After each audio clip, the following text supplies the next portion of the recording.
Assalamualaikum teman-teman cerita Untungs. Kalian masih inget gak nih dengan Abah Komar? Abah Komar populer dengan tagline-nya "Ingat pesan apa?" Nah, kali ini kita akan ngobrol bareng Abah Komar. Abah Komar dulunya adalah seorang pelawak, aktif juga sebagai dosen di berbagai perguruan tinggi, mantan DPR, dan sekarang masih melanjutkan jenjang pendidikan S3-nya loh. Tahun 1976 udah tampil sebagai pelawak. Di TPRI masih hitam putih waktu itu. 76-77 sama grup pelawak Tom Tam Group. Jadi Abah komedian udah, guru juga sebenarnya nih. Guru udah. Dosen masih sekarang. Masih sekarang? Masih. Di Abah dosen tetap di Fakultas Keguruan dan Ilmu Pendidikan Universitas Islam Asy-Syafi'iyah. Akhir-akhir ini kita dikagetkan dengan penampilan Abah Komar yang agak nyentrik nih. Kemana-mana selalu memakai pakaian serba putih dan tidak pernah memakai sendal. Pasti penasaran kan dengan kisah Abah Komar? Yuk kita saksikan hanya di Cerita Untungs.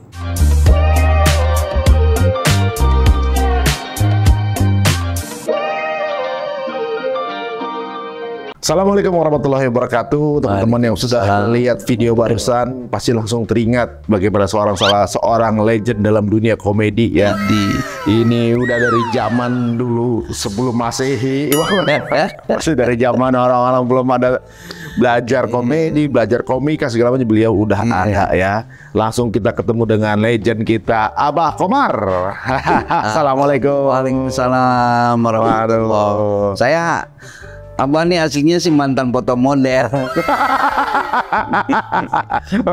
Model lampu tempel. Kalau dari jauh emang Abah Komar seperti selebritis. Cuma kalau udah deket seperti Teletubbies. Tapi belum sampai situ dulu nih. Kita ngobrol sama Abah Komar dari zaman awal dulu nih. Dari namanya Komar ini kan bulan. Tapi sekarang mau kasih tahu dulu nih sama Om. Panggilannya yang enak apa? Ari aja, Ari. Memang ada aja ngakak gue. Pokoknya untung nggak untung Ari lah pokoknya. Ya. Untung nggak untung Ari lah. Abah ini sekarang jadi dipercaya jadi ketua umum POPSI. Apa itu katanya? Persatuan Orang Pendek Seluruh Indonesia. Masya Allah ya Allah. Itu pakai persatuan. Bagus buat orang pendek. Awal berkarir di dunia entertainment tahun berapa, Pak? Tahun 1976 udah tampil sebagai pelawak. Di TPRI masih hitam putih waktu itu. 76-77 sama grup pelawak Tom Tam Group. Haji Kimu almarhum, Haji Firman almarhum, Haji Ogut masih hidup, dan Abah Komar. Jadi Tom Tam Group dulu 76 udah mulai. Ada di Aneka Karya Safari. Aneka Karya Safari. Pak Haji Edisut. Dan almarhum beliau. Iya. Kamera Ria. Pak almarhum S. Bagio, Sol Soleh, Diran, Darto Helm. Nyaris seangkatan yang lebih tua sedikit gitu. Ateng gitu ya. Ateng almarhum semua. Angkatan Abah sih siapa? Kalau penyanyinya tuh Rhoma Irama. Iya. Si sehat beliau, alhamdulillah. Angkatan Abah udah nggak ada, jarang. Berarti angkatan apa siapa ya? Nggak, jarang. Udah nggak ada lagi. Om itu aja. Haji Ogut masih ya, cuman sudah stroke sekarang. Wah, kan melihat banyak teman seperjuangan sudah dipanggil, Bah. Apa nih masih survive gitu. Setiap ada kabar teman seperjuangan yang dipanggil, rasanya apa, Pak? Kurang akrab sama Allah. Kayaknya segitu. Justru bukannya akrab dipanggil duluan, Pak. kita kalau akrab kan, lo gini, lo ketemu dong, nggak sabar lo gitu kan begitu. Saya tiap malam, Abah nih tiap malam nih, cara. Ya dengan cara Abah bicara. Karena di Qur'annya kan Allah ngomong begini nih, Ud'uni astajib lakum, mintalah kepada aku niscaya aku akan kabulkan. Aku minta sekarang. Betul. Anakku yang 7 tahun sekarang umurnya, Nurhaliza, baru kelas 1 SD.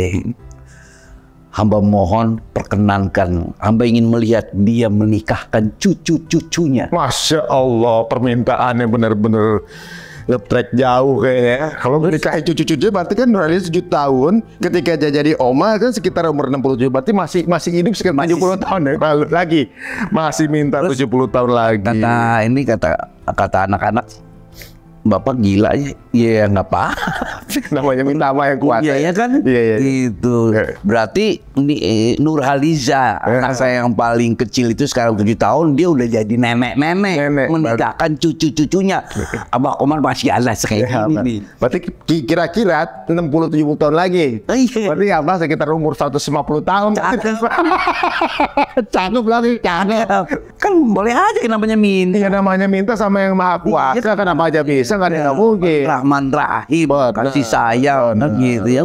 Bicara aja gitu. Tapi kan Abah nih sekarang kita pikir ya dari tahun 76 nih udah ada di TV gitu ya. 76. Ibaratnya TV juga belum diwarnain kan dulu. Masih black and white. Black and white gitu. Proses pindah jadi warna aja ngelewatin Abah nih. Iya. Jadi karir Abah tuh udah pertama nih komedian pernah. Ya kan? 81 lulus dari SPG, Sekolah Pendidikan Guru. Aslinya sih guru aslinya. Oke. Banyak komedian dari guru sih emang. Guru SPG. Sekarang Sekolah Pendidikan Guru SPG udah nggak ada sekarang di Indonesia, dihapus semuanya. Dihapus ya? Nggak ada lagi. SPG dulu nggak. Sekarang jadi Sekolah Tinggi Ilmu Pendidikan gitu. Zaman dulu teman-teman ya, SPG itu sekolah guru. Yang bakal jadi calon guru yang lucu itu bisa jadi komedian karena dia sering di depan publik ngajar gitu bisa ngelawak, makanya ada cagur ya calon guru ya. Itu semuanya tuh dia dari sekolah SPG ya? Sekolah bukan dari Fakultas Keguruan itu. Dari semua tuh teman-teman Narji, Narji Caudeni gitu. Jadi Abah komedian udah, guru juga sebenarnya nih, guru udah. Dosen masih sekarang. Masih. Di Abah dosen tetap di Fakultas Keguruan dan Ilmu Pendidikan Universitas Islam Asy-Syafi'iyah. Asy-Syafi'iyah di Kalimalang. Di Jatiwaringin, Bekasi. Terus dosen tetap juga di FKIP di Universitas Primagraha, Serang, Banten. Dosen tetap juga. Ya, mau balik dong. Iya, pakai online bisa, pakai tatap muka bisa sekarang. Dosen tetap juga di Cirebon. Cirebon juga? Iya, di Institut Teknologi dan Kesehatan Mahardika ITS. Waduh, masih sibuk Pak. Tapi kalau Abah nih selain dosen, guru segala macam, pernah juga di DPR ya?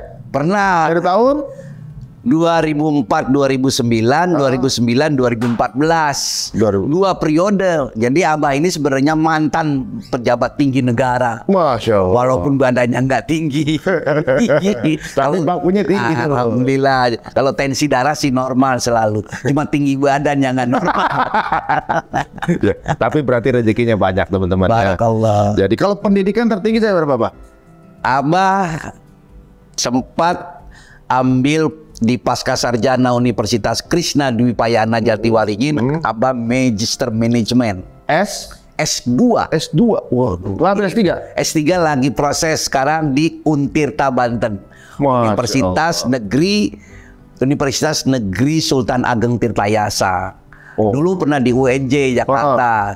Cuman terseok-seok karena ikut pilkada waktu itu. Sekarang udah selesai, ngajarnya udah stabil, ngambil S3 di Untirta Banten. Walaupun waktunya juga terseok-seok juga, tapi ya nggak apa-apa di jalan.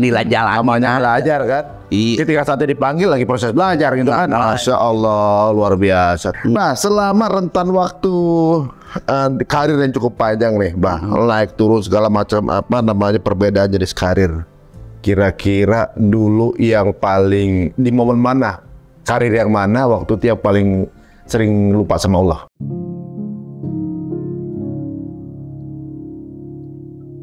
Om, mau jadi guru, mau jadi pelawak, mau jadi pelaku seni panggung dan film, orientasi harus jelas. Itu amanat orang tua. Orientasi kita mesti jelas sehingga dimanapun kita berada, kita konsisten pada orientasi kita. Ada 3 basis orientasi seseorang menjadi apapun, menjadi pelawak atau jadi politisi. 1, apakah dia menjadi pelawak, menjadi pelaku seni panggung dan film berbasis orientasi pada material, psikologikal atau spiritual. ketika dia menjadi pelaku seni panggung dan film berbasis orientasi pada material, maka dia menjadi pelaku seni panggung dan film pencari nafkah. Titik. Oh, Ujung-ujungnya bisa masuk wilayah korupsi. Kalau dia menjadi politisi, menjadi anggota dewan berbasis orientasi pada material, maka dia menjadi politisi, menjadi anggota dewan pencari nafkah. Titik. Biasanya masuk, ujung-ujungnya masuk wilayah korupsi. karena goalnya duit. Pertama. Yang kedua, ketika dia menjadi politisi, menjadi anggota dewan, menjadi pelaku seni panggung dan film berbasis orientasi pada psikologikal, maka dia menjadi politisi, menjadi anggota dewan pencari jabatan dan kehormatan. Orang kayak gini karakternya tiap hari renang gaya katak. Sikut kiri, sikut kanan, jejak yang bawah, jilat yang atas. Yang kedua, tapi yang ketika dia menjadi pelaku seni panggung dan film, menjadi pelawak, menjadi politisi, menjadi anggota dewan berbasis orientasi pada spiritual, maka dia menjadi politisi, menjadi anggota dewan pencinta kemanusiaan, dan apa yang dilakukan hanya untuk membuat Allah tersenyum. Masya Allah. Jadi biar abah di sana panjang 10 tahun tetap berkesenian dan hanya untuk membuat Allah tersenyum. Masya Allah, itu sepertinya yang harus dipegang sama teman-teman ya, pelaku seni. Oh, jadi pelaku seni panggung dan film, mau material, psikologikal atau spiritual, Apapun medannya, Iya. berubah tempat doang. Nah, jadi kalau ditanya di sebelah mana yang banyak lupa sama Allah, Abah sulit menjawab karena orientasinya hanya membuat Allah tersenyum. berarti emang itu orientasi spiritual dari zaman dulu berarti, Bah? Iya, Abah dari sejak SMP sudah diajarkan, sudah diwarnai, dibentuk oleh orang tua dalam nuansa sufistik. Sufistik. Sehingga ada hal-hal yang bersifat teknis, itu kan sudah diajarkan lebih teknis. Kalau sufistik lebih pada esensi, gitu. Jadi kalau lagi syuting misalnya, sudah waktunya melakukan ibadah sholat, ya tinggal izin dan tinggal seperti tadi kan gitu. Iya, saling mengingatkan. Nah, orientasinya karena aku hanya ingin membuat Allah tersenyum. Jadi ya Apapun medannya, apapun. cuma Seperti Abah misalnya dengan istri, dengan Ibu Haji ini, saya bilang, "Mah, kalau punya motor harus andil, naruhnya di garasi, jangan taruh di sini, jangan taruh di sini. Kalau taruh di sini motor, begitu motor hilang, aduh, mana cicilannya belum lunas. Naruh suami jangan di sini, tapi di samping. Kenapa? Nanti Allahnya cemburu, takut cemburu."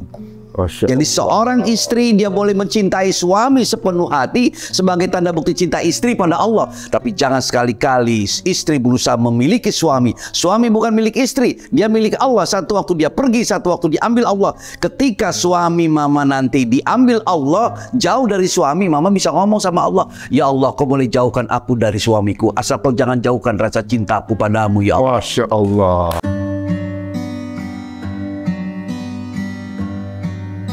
Putus. Kau boleh ambil suamiku, asal kau jangan ambil rasa cintaku padamu. Itu yang Abah bangun paradigmanya, sehingga Ibu Haji tahu kalau Abah nggak pernah nyimpen anak istri di sini, tapi di sini.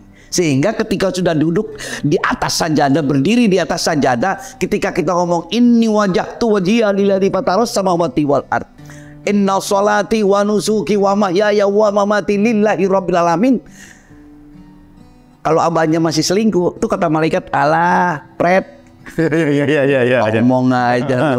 Ngomong ini wajah tuh mau pikiran lu masih sama bini lu sama anak-anak mau utang-utangmu." Jadi ketika sudah di atas sajadah, Allah nggak mau dimadu.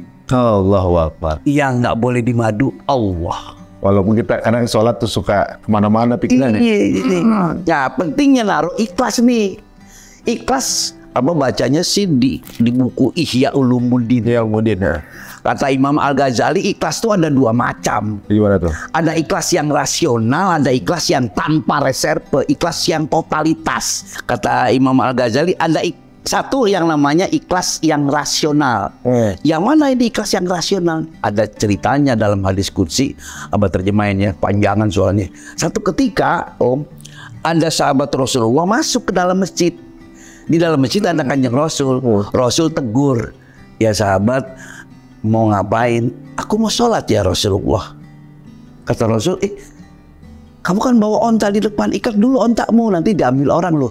Tidak ya Rasulullah, aku sudah ikhlas dan tawakal kepada Allah. Apa reaksi Rasulullah?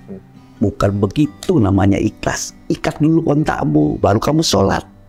Perkara selesai sholat, begitu keluar ontakmu sudah diambil orang, jangan nyesel, kamu sudah berusaha menguncinya. Kunci dulu tuh warung, kunci dulu tuh rumah, baru kamu tidur. Perkara bangun tidur, warung udah dibongkar maling, lu jangan nyesel, udah berusaha ngunci. Islam rasional, ikhlas yang rasional. Jadi ikhlas dan pasrah itu setelah usaha yang maksimal. Nah, ikhlas yang rasional, ikhlas yang tanpa reserve. Ketika sudah di atas sajadah, jangan ngomong sembarangan. Kalau kita boleh tanya nih, Bah, dari segitu banyak profesi ini, Bah, mana yang paling banyak fitnah? Fitnah dalam maksud cobaan gitu, Bah. Ada fitnah misalnya ya, fitnah dari tawaran beginilah, tawaran itu, atau juga fitnah dari godaan, misalnya godaan entah godaan lawan jenis atau apa gitu kan. Kan itu dinamika dalam proses kehidupan, ya nggak? Yang penting orientasinya jelas. Jangan itu ya. Jadi kokoh. Jadi sama itu. Istiqomah. Pada orientasi. Istiqomah itu kan satu sikap pribadi seseorang yang hidupnya nggak pernah setengah-setengah, jadi totalitas. Ketika dikasih kepercayaan, jadi dosen, jadi pelawak, jadi pelaku seni panggungan film, totalitas, konsentrasi sehingga dia tidak tergoda, jadi orientasinya jelas gitu. Nah kalau sudah istiqomah tuh kan sikap yang totalitas itu kan profesional. Apa sih itu profesional? Profesional itu adalah ketika seseorang dia selalu mencintai apa yang dia kerjakan dan mengerjakan apa yang dia cintai. Kalau kau ingin sukses, kerjakan apa yang kamu cintai dan cintai apa yang kamu kerjakan. Total. Nih Om, kalau totalitas nih, lampu listrik ini dia mengeluarkan cahaya karena ada sinergitas totalitas. Pertemuan antara ion positif dan ion negatif, keluar cahaya dia. Karena totalitas. Seseorang yang mengelola semua soal yang enak, yang nggak enak dikelola secara totalitas, dia akan mengeluarkan aura, mengeluarkan karomah, mengeluarkan cahaya. Ini kan pertemuan antara ion positif dan ion negatif, keluar cahaya dia. Jadi kita yang mampu selalu mengelola yang enak, yang nggak enak jadi satu. Jadi sebab enak ketemu enak belum tentu enak Om. Iya. Enak ketemu enak belum tentu enak. Contoh nih, sop kambing enak, kue bolu enak, coba jadiin satu. Ya nggak mungkin. Sop kambing dirasa kue bolu jadinya kan. Sop kambing sama es krim. Iya. Itu udah Padahal enak, tapi tidak enak ketemu tidak enak belum tentu tidak enak. Bisa jadi enak Om. Bener. Tong nggak enak dimakan. Seng nggak enak dimakan. Coba jadiin satu. Jadi tong seng enak dimakan. Seng. Positif ketemu positif belum tentu positif, tapi lihat positif ketemu negatif, totalitas keluar cahaya. Oke, kalau suruh milih Pak, di antara semua pekerjaan itu mana yang paling enak? Kalau orang Sunda bilang gini Om, hirup mah kumaha rasaan urang. Hidup itu tergantung perasaan kita. Oleh sebab itu, Abah suka diajarin sama orang tua, Cung, kalau ngaji makanya jangan cuma ngaji logika, tapi harus dibarengi dengan ngaji rasa.